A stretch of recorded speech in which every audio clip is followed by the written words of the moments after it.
We saw the sad situation the people of God had found themselves in. They were supposed to be a special and united people, showing other nations who God was. But they were fighting one another and had turned towards idols. Both Israel in the north and Judah in the south had forgotten God.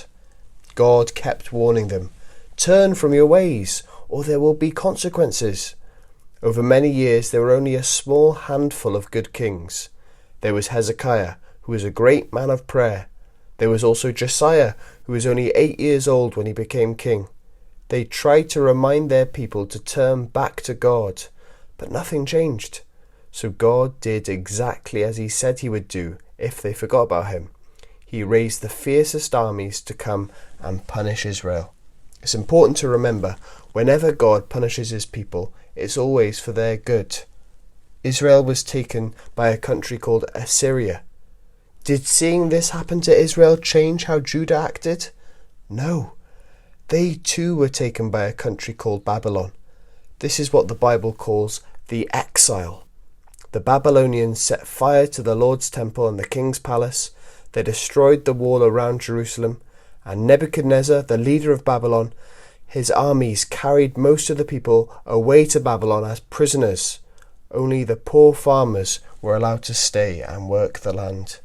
The people were held captive in a land which was very different to their own, in a place called Babylon. What was God doing? Well, even in such a hard time for God's people, he was working. They were away from their homeland for 70 years. This meant they had time to reflect on how far they had gone from God. In Babylon, there were faithful men and women who stood for God even when they were far from home. 4 of these men that we hear about in the Bible were Daniel and his 3 friends, Hananiah, Mishael, and Azariah, sometimes called Shadrach, Meshach, and Abednego.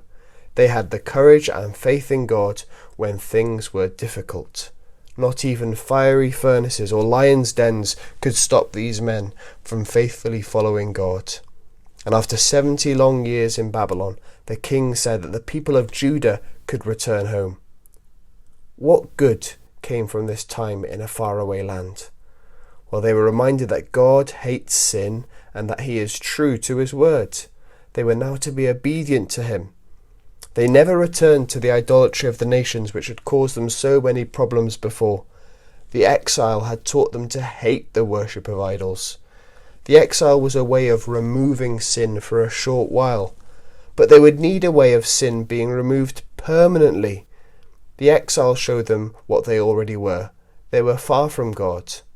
We all, as sinners, are exiles. We need to be rescued from sin. They were still awaiting the one who would rescue them and take away their sin forever.